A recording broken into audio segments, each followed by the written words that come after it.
I think with climate impacts happening faster and more intense pace, there has been ever more attention to the level of injustice that is happening around the world. And we know that the impacts hit the poorest and the most vulnerable the hardest.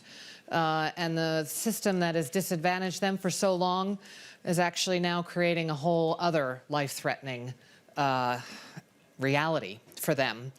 And so I think climate justice, something that in a way I think had been wished away or hoped away or ignored, is now on the center stage. And I think that's great. And we have a great panel here to discuss this. We have Ayaka Militasa, who is from South Africa, who is active there as a climate activist, working there with the African Climate Alliance, and also looking at how to reduce emissions and draw attention to that in South Africa, working with others around the world.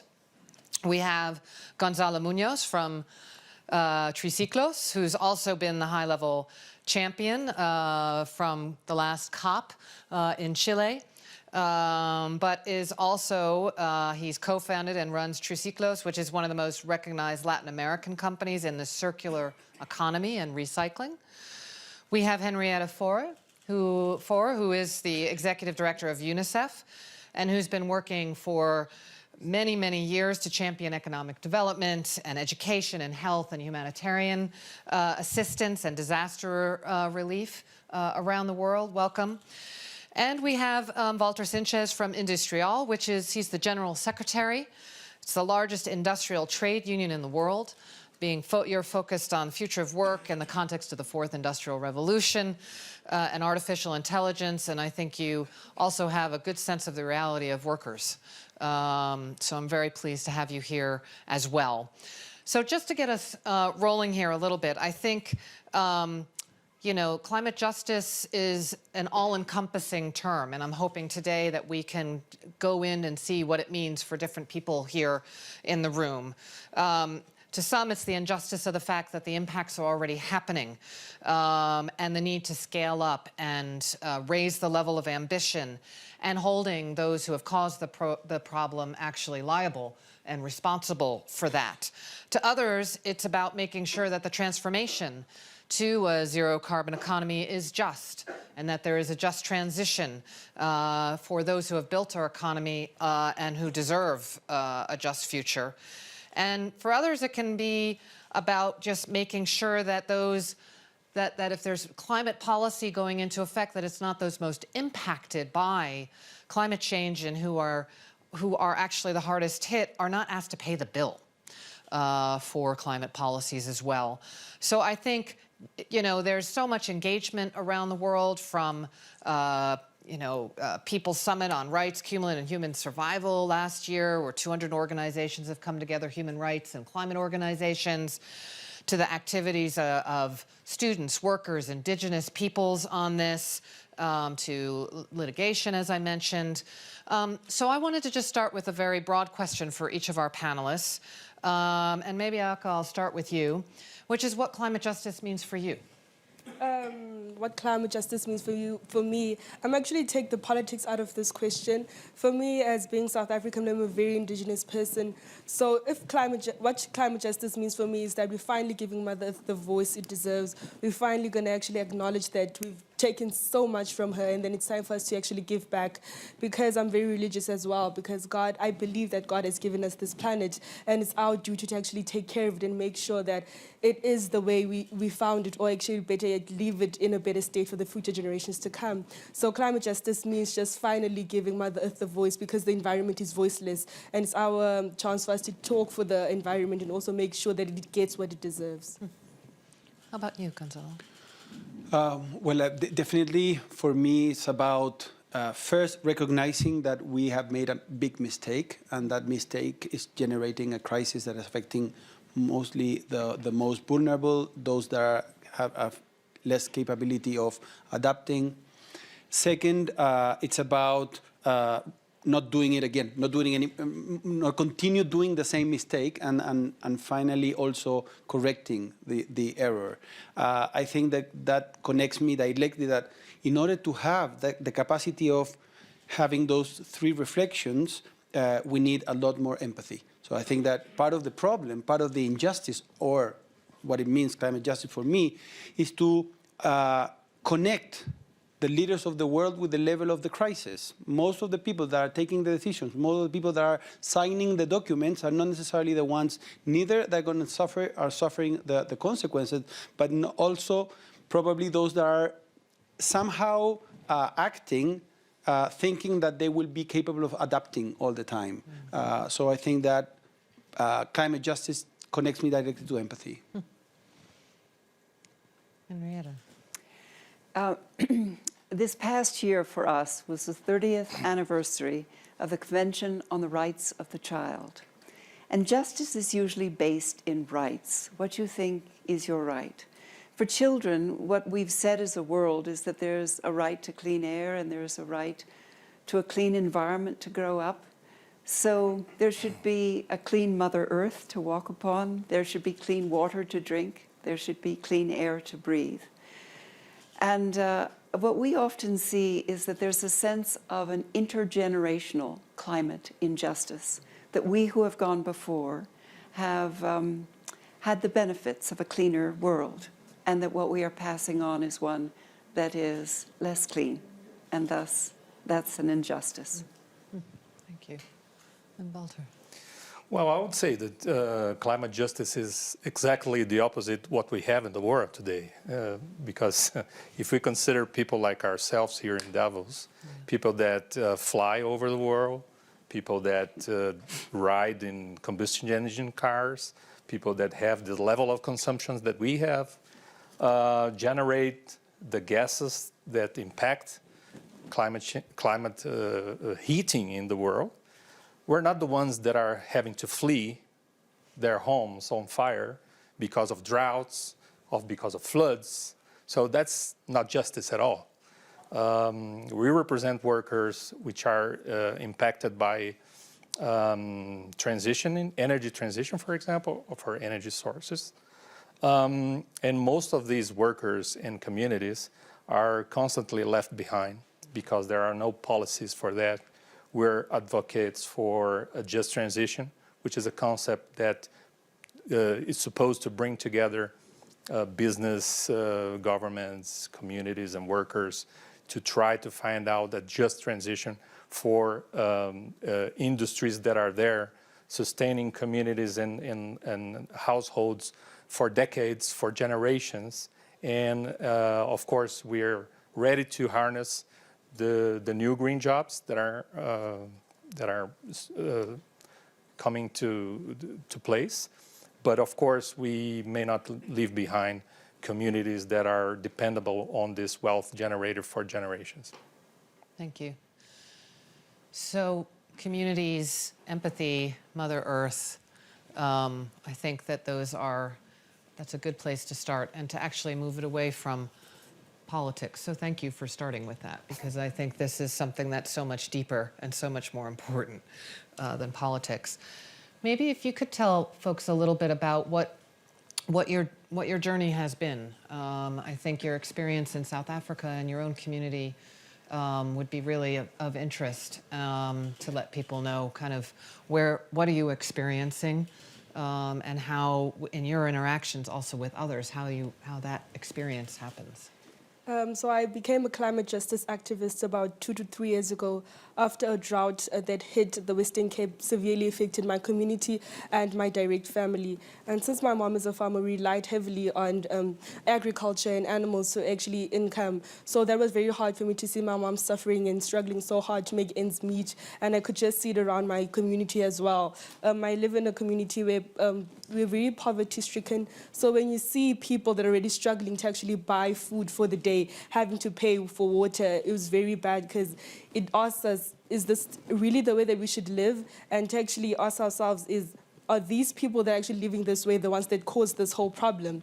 So I just knew that I needed to act. And that's when I kind of went to the internet and I found out the root cause of this was climate change. So I was very mind blown at that moment. I even developed a little bit of climate anxiety or climate depression, where I like wake up and then you just have a lot of information in your mind, but you also don't know who to tell that information to, and then you don't know how to feel because you feel like the world is ending and no one is actually listening to you. So that's why I decided to actually join environmental organizations and join the African Climate Alliance, which is the youth-led affinity group where the youth of South Africa, predominantly the Western Cape, protest every single term for climate injustice in South Africa. We are based off of the Fridays for Future movement, but in South Africa, attaining education is very hard, so we couldn't really afford to protest every single Friday. So we did it termly on the last day of school where kids are actually free and just to raise more awareness, and it's been effective, but the government hasn't actually been doing much on that. So yeah, that's my story.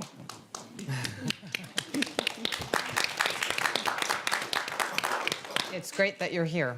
Thank you. So thank you for making it all the way here. And I'll come back and see what you think about the level of justice at Davos, because I think that would be interesting to have a fresh perspective from someone who is coming here.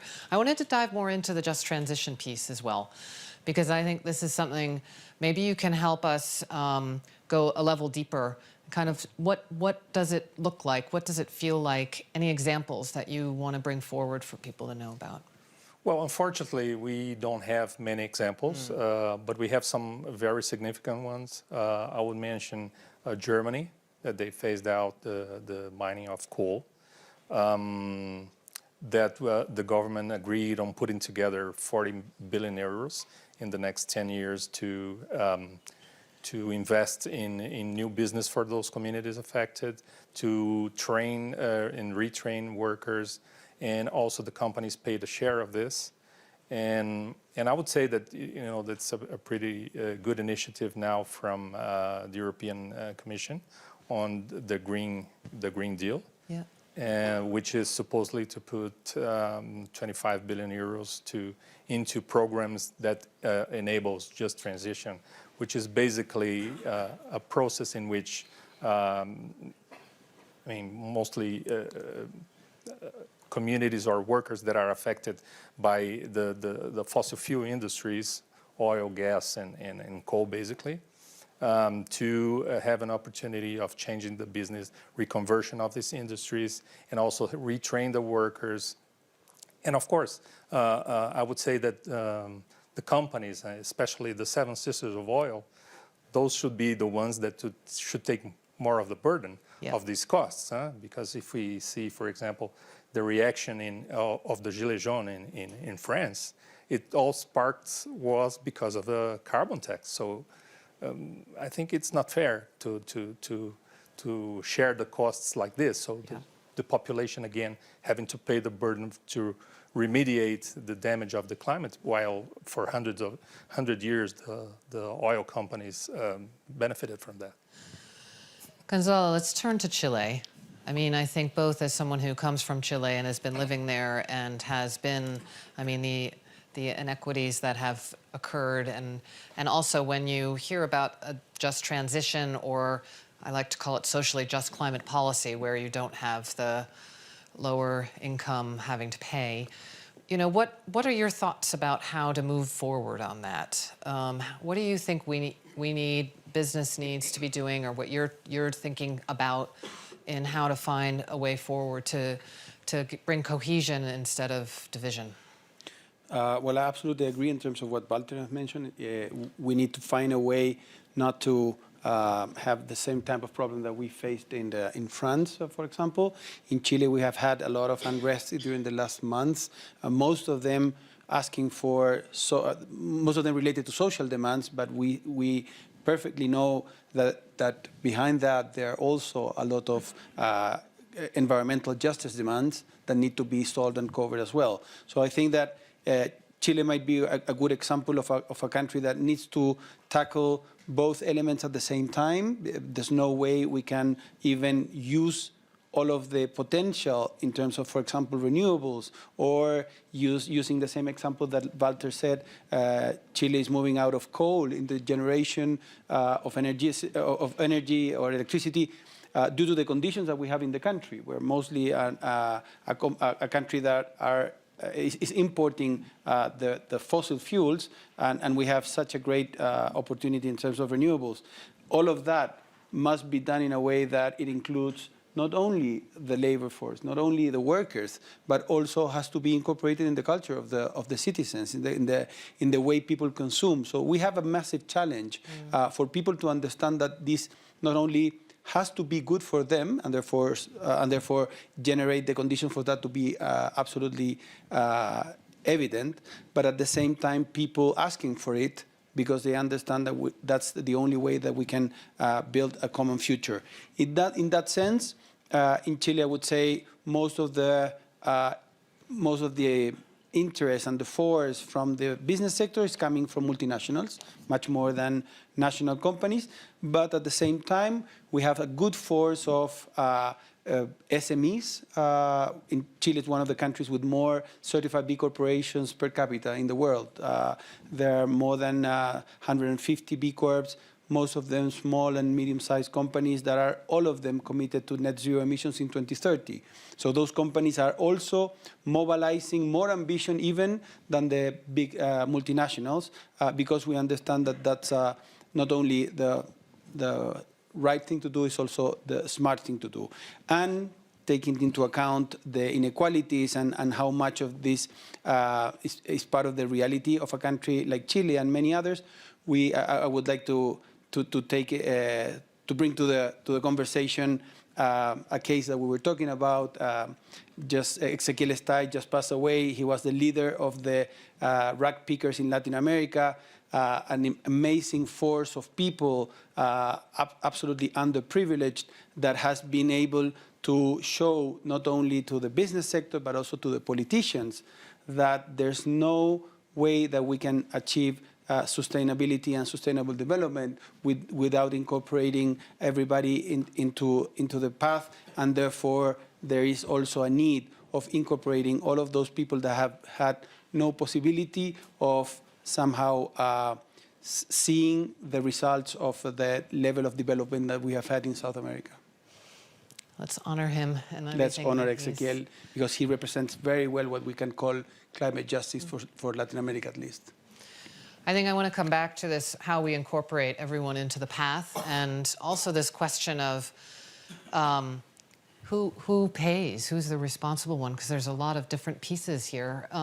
But Henry, I want to come, this year has been an amazing year for children in climate change, and I'm just curious kind of what the experience has been at UNICEF and what you are specifically focusing on there to try and bring the rights of children and climate more to the fore. Well, thank you, Jennifer. As you know, this has been a year where the young's voice is everywhere in climate. It's exciting, it's thrilling, it's bringing hope, but then we can't let there be disappointment. So the twin that we have for this is mental health for young. One of the things that they tell us is that sometimes they get really depressed, and it's part of your story. Yeah. So we want to be sure that we're listening also to what they want, what they see in their own home communities, and that we all band together and do something about it. This shouldn't just be words. This shouldn't just be advocacy. We talked about the word, instead of an activist, an actionist, someone who takes action in their neighborhoods. And that's what the young want to do. So as we hear from young all over the world, some are digitally connected, and those that are speak up about checking with each other on what's going on in their own communities, what can be done, what are the solutions, do we have a flood or a drought here or there. When they are part of the half of the world that's not connected, they are dealing at the very basic level with how to keep your crop going. There isn't enough water in the wells in some of the Sahel. The water level is down to 10% of where it should be. It's creating real fights between those that are agriculturalists and those that are herders. So it's creating conflict in communities. It's making the social fabric of the world in many of these communities begin to come apart. So for UNICEF, we know that there are some of these places in the world that become healing places. One are safe spaces for children and young people. Some are communities that band together and they look after the nature and the community around them. Others are to be able to speak on international stages about what's going on in their world. But all of it is very important because they have voice, they have agency, they're going to do something about it. So I think for all of us coming out of WEF, the key is action. We have to take action, we have to agree to take action. We cannot let this continue. And for those that are the poorest, those that are the least equal in the world, it will be the most difficult for them. So if we can reach out to them and help them, we will all feel that we at least have contributed a bit more to our planet. Heike, on this action side, I mean, what's your message to leaders here in Davos? What do you want them to take home in the action side of things with them? I really want them to know that we see that these big CEOs or big companies are using tax havens to actually dodge paying taxes, and those taxes could be used in actually lessening inequalities and actually creating more jobs in Africa. So we want really to hold them accountable and make sure that when we live here in Davos, we live here knowing that we're actually going to be doing something. As you said, there's no more time for words, and if we've been saying this, there's no more time for words, but yet we see no action. So it could be really great if we see more young people holding their governments accountable, holding big corporate businesses accountable, and just trying to see the transition to 100% renewable energy become a true factor instead of just theory. Does that resonate? Do you think you have a Sure. partner in, you're heading to South Africa, I hear? Yeah. The way I think is of course, the whole society has to be involved in the transition. We as unions, we used to say there are no jobs in a dead planet. So we're conscious about our responsibilities, and we representing our members. So our day-to-day job is to negotiate and to celebrate deals. And so one of the tools that we pursue and we achieve with some companies, some multinational companies, so I wouldn't say not all of them are bad guys. Yeah? So we have some global framework agreements with some companies. For example, energy companies like Eni from Italy, like EDF, Électricité de France, in which they commit themselves to just transition proposition along the guidelines of the ILO. And so they take responsibility for not only for their impact, or if they change their energy source, but also for the whole supply chain. And also we have a global framework agreement with Renault, the auto company, French auto company, that basically the whole process of transformation in the industry is committed that it will be negotiated with the unions at local level. And I think that that's basically what we need. I mean, we need to find a common ground that, you know, all the actors are put in place, because left to their own devices, I mean, I know, for example, a bad example of an energy company in Colombia, for example, that from one day to another, of course it was not from one day to another, but the announcement for the public was one day to another, they changed their energy source out of coal.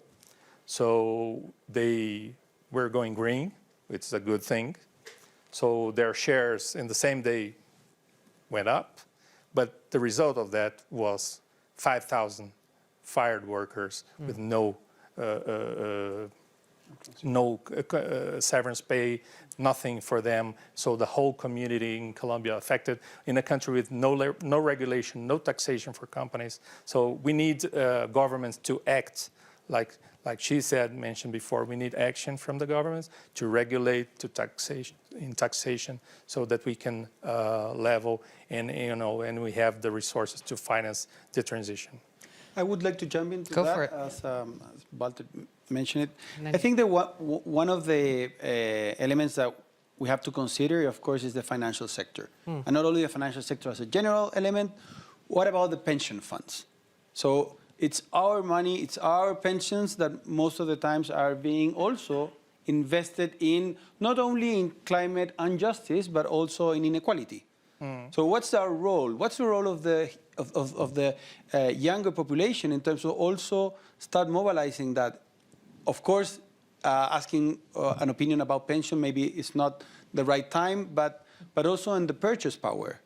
Because companies are also sometimes position themselves like we're going to do what the customers, what the consumers ask us to do. And on a sudden, I think that it comes to a time when we have to realize that all citizens of the world have a certain capacity of asking or voting with their dollar, with their money, in order to create the world that we require. And I think that we require a massive change in terms of divestment in our pension fund, divestment from the financial sector, and somehow that must come also from the citizen, must come also from the consumer side. Henrietta. Yes, so I wanted to bring up the fact there's this wonderful term in development, co-benefits. But this is absolutely an area where there can be co-benefits on all of it, so that the company is doing the right thing by the workers, they're doing the right thing by their communities, they're doing the right thing for the next generation. And we see it in many of the innovations that companies bring to us. So about half of the world's vaccines go through UNICEF. And what you have to have for vaccines is a cold chain. Well, if you have little refrigerators out everywhere in the villages and there's no electricity, well, we have solar panels now for all of them. That innovation comes because of partners in the business community. So we're all in this together, and I think that the more that we can think about co-benefits, then we'll be better off and we'll get there faster. We think there's a lot of acceleration that can happen as we're getting toward the Sustainable Development Goals, and for climate justice, we think innovations are going to be very much a part of it, in air, water, land, all of it. I mean, this all makes a lot of sense, but it's not happening at the scale and speed that's needed, right? So the question for me is why isn't it happening at the scale and speed needed? Why is it that you still have so many people who are left behind, who are not incorporated into the decisions? What does need to happen so that we get that shift? So, because I think if it continues in the way that we've been going, there's going to continue to be those types of announcements because the speed and scale of the change is so great. But even if the speed and scale is great, there's still going to be a lot of climate victims. And so where are the barriers? Why isn't this happening faster? What do you think?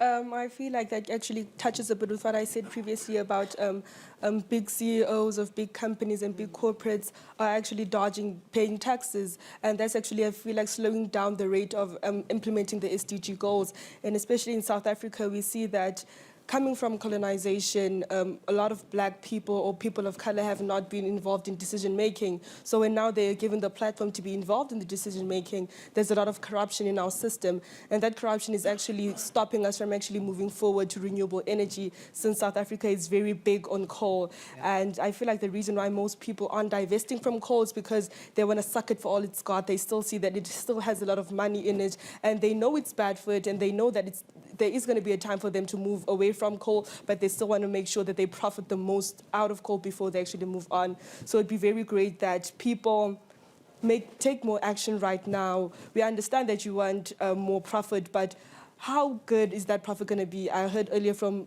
Prince Charles' speech is that you can attain all this extra wealth, but how will you use this wealth in the future when there's actually no planet, or the planet is dying already? So we really have to take those in consideration and weigh the odds. Is this, like, attaining more profit really worth it in terms of actually building a more sustainable future? And as this forum is about a more cohesive and inclusive future. So indeed, the very basis of having GDP and profit be the basis of so much of the way world's economies are run, that and the role of the big CEOs and all of that. I mean, Gonzalo, what do you think? What do you think about that? What do we need to do about that? Well, I agree that we're talking about the economic incentives, right?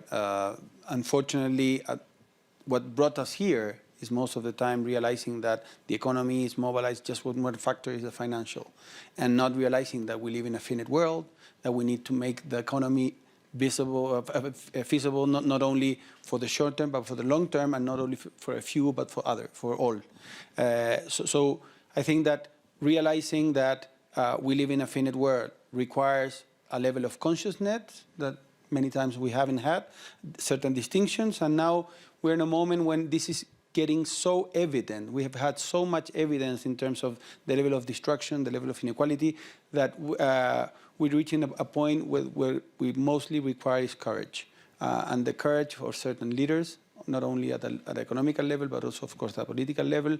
And those leaders are actually raising. I think that we have had quite a strong change in the last at least 1 year or maybe in 6 months, where many of the things that we were thinking that will happen somewhere started happening in a different. Of course, all the youth movement has been fantastic to allow those distinctions to be much more visible for those leaders. Unfortunately, the level of destruction that we're seeing in the world is showing us the same thing. We are crossing the barriers of what is feasible for the world. We have crossed certain limits, and therefore I think that in the last year, for many leaders, being business leaders or investors or political leaders, they have seen that now the climate, not only discussion, but the climate action is now absolutely vital. It's not more something that they can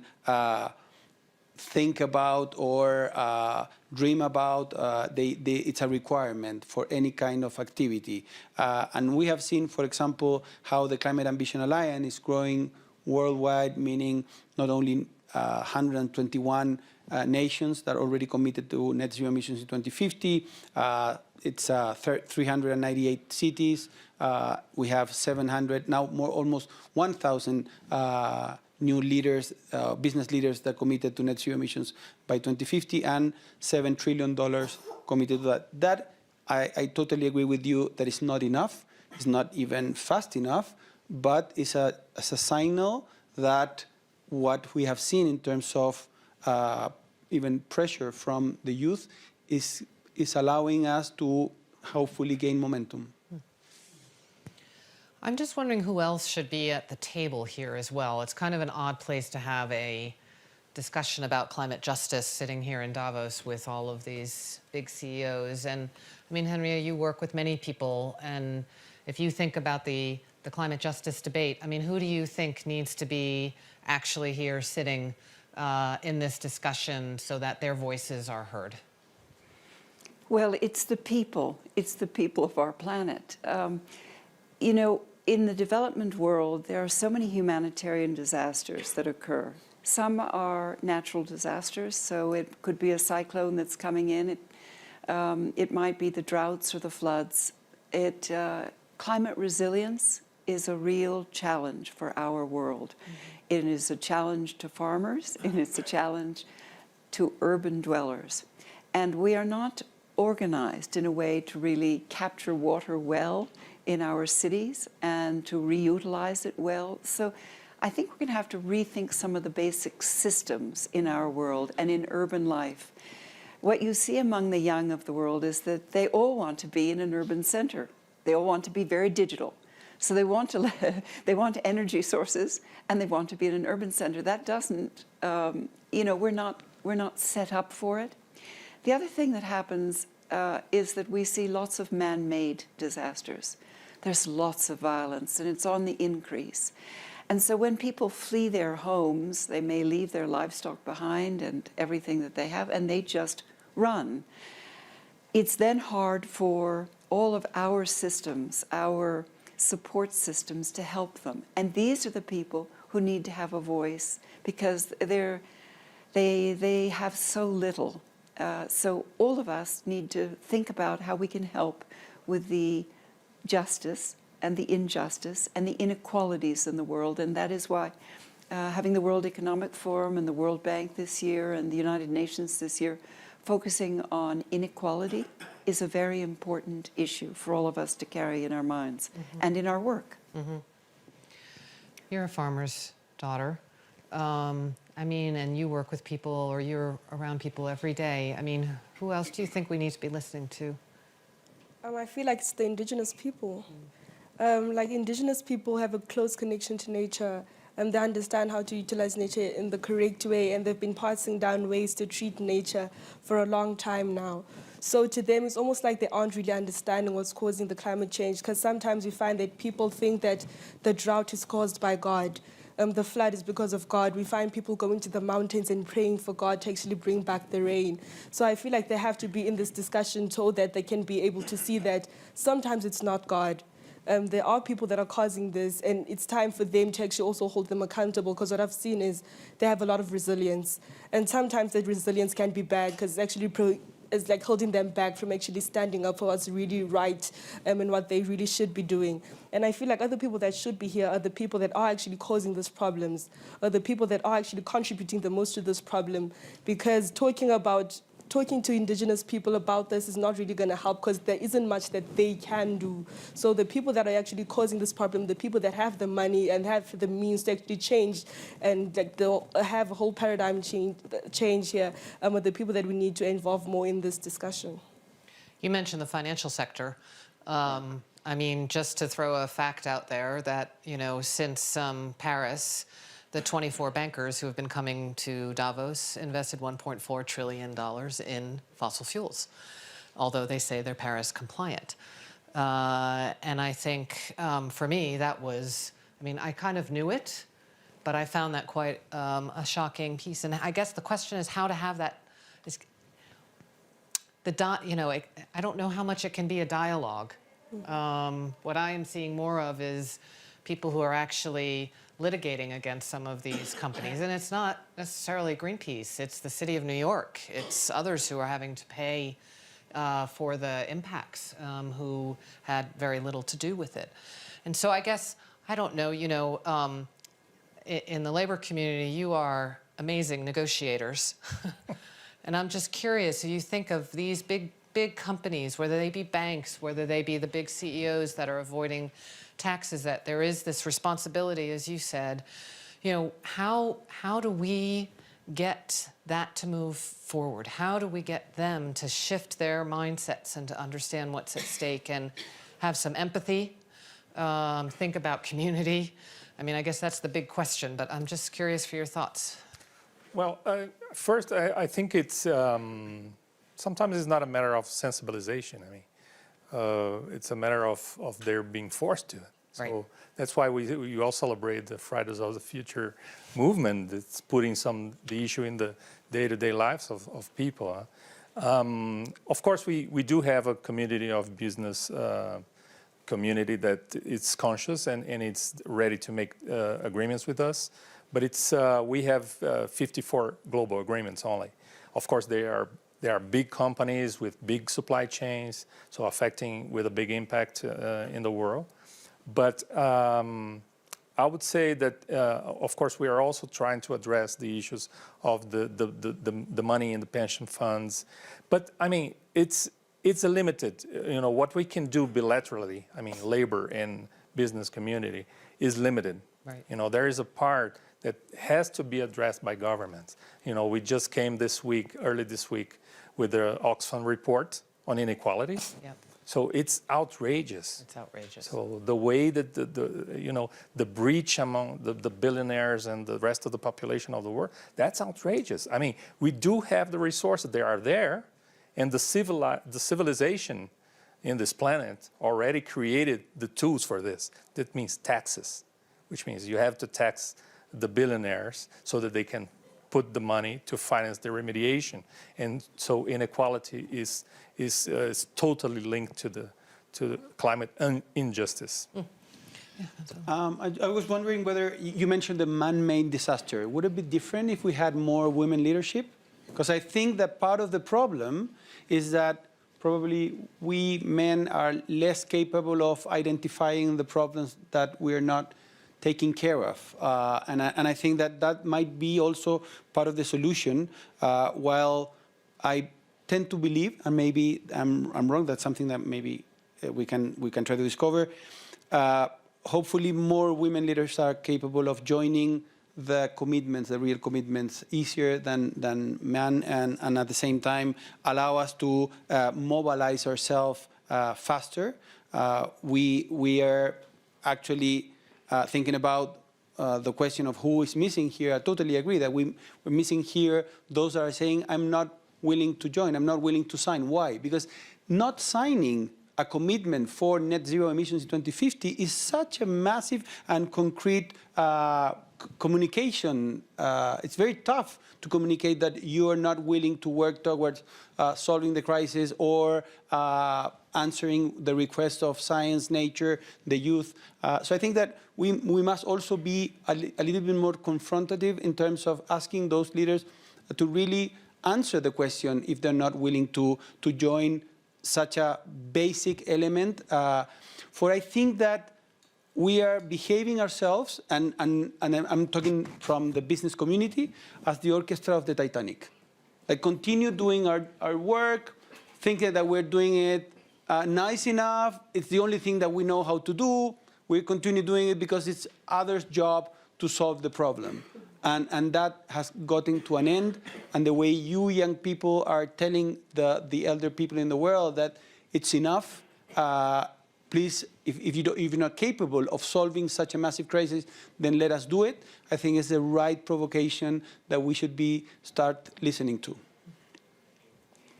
Since you mentioned empathy, one of the things that we've noticed is that there is every CEO, every person who's working in a corporation, every government leader is usually in a household, they're usually in a family. And if you begin to show them what happens with, let's say, air pollution on the development of a baby's brain, and that it does not actually make the neural connections, and they cannot be a well-formed brain if there's too much air pollution, they all of a sudden begin to think of it differently. So maybe appealing to human hearts is part of the mission that we need to do. Sometimes it is the human being that comes to believe that they should do something about this, they should be net zero, they should do something to help the next generations. I mean, I think that's the hope. I know whenever I come here, you know, my hope is that I'm not just speaking to a business leader, that I'm speaking to a mother or a father or a grandparent, right?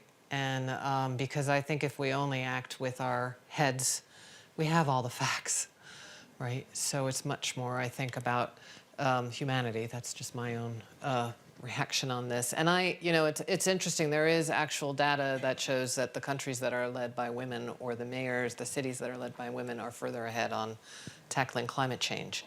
Same thing in business, probably. And I think that's quite interesting. So I hear tax the billionaires, elect more women, which is, and it's interesting. Let the youth rule. Let the youth rule. Follow science. Follow science. Don't deny. Don't deny. Sounds all. And it's interesting because the Fight Inequality Alliance coming into this meeting, actually their main message is to get rid of billionaires. And I think it seems so simple, I mean, or naive, but actually, if you dig below that, I mean, I'm curious if that speaks something to you, you know, or something to others. When you hear that, like, what's behind it? Because I think there's someone who could potentially be on this stage of bringing them into the room. So, you know, Warren Buffett is one of the billionaires that says we need to be more taxed. He's one of the raising the issue. So he has this conscience after some years, of course. But yep. he's saying, but he's in a country with a denier who just gave tax exemptions in 2017 that are worth in 10 years about $1.5 trillion. So that doesn't solve the problem. No. That increases the inequality. That's not money out there for supporting the communities, for creating greener jobs, for creating reconversion of the industries. So, well, I would say to every billionaire in the world, we're facing a decade where we have to solve not only these problems, but many others. We're facing a decade that is critical.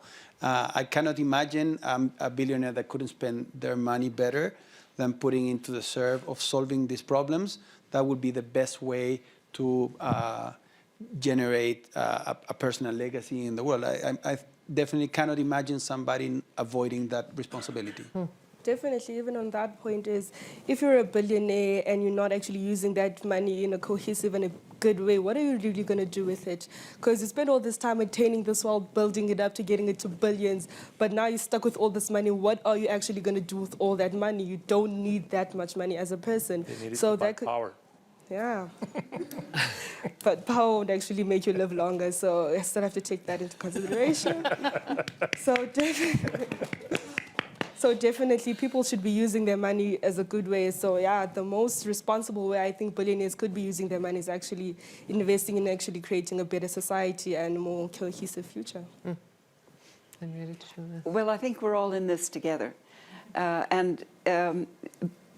Billionaires may well have created extraordinary innovations that have made our world better. So there's there's expertise, there are lots of capacities in everyone. So we should not exclude anyone. We're going to need every brain, every pair of hands, every willing heart to try to solve the many problems that lie before our world. So I would say be inclusive. Maybe that's a just final round from you all, because I think this is actually, you know, to have more climate justice happen, what would be the one or two things, words, not things?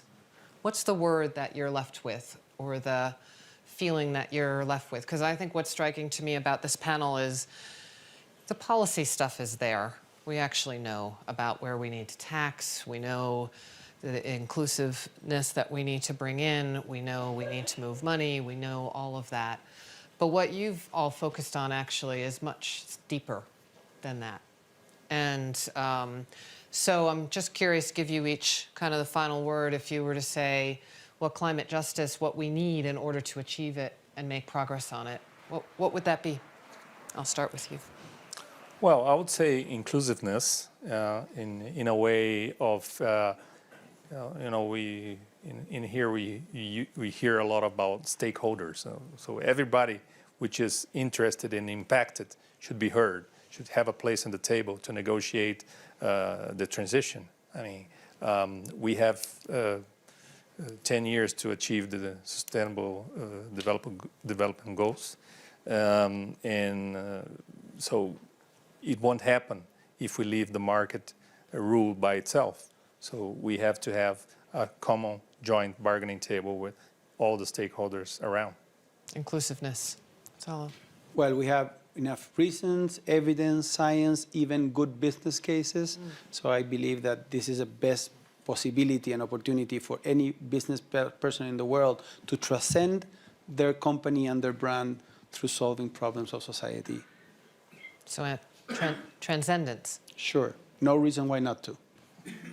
Henry. Oh, it's let's get to work together. Let's roll up our sleeves and let's get to work. Let's solve this. In my opinion, I feel like we should actually talk to people, and more predominantly people in power, and just take the politics and the money out of this and just speak to them as people and speak to them and try to find out what would you do if you were in the situation of another person. How would you think if you were actually home starving with no water, with no light, with no electricity, just thinking, am I going to make it through this day? So just try to take the finances out of it and try to appeal to the human heart. Jennifer, may I add to that? If ministers and business people try to look at it from a child's point of view, they will do this. They will look at the human heart. So maybe centering it around a child would be a good place to start. We're going to end with a heart. And thank you each for each of your thoughts and your experience. And let's go forward with more heart and get to work. Thank you.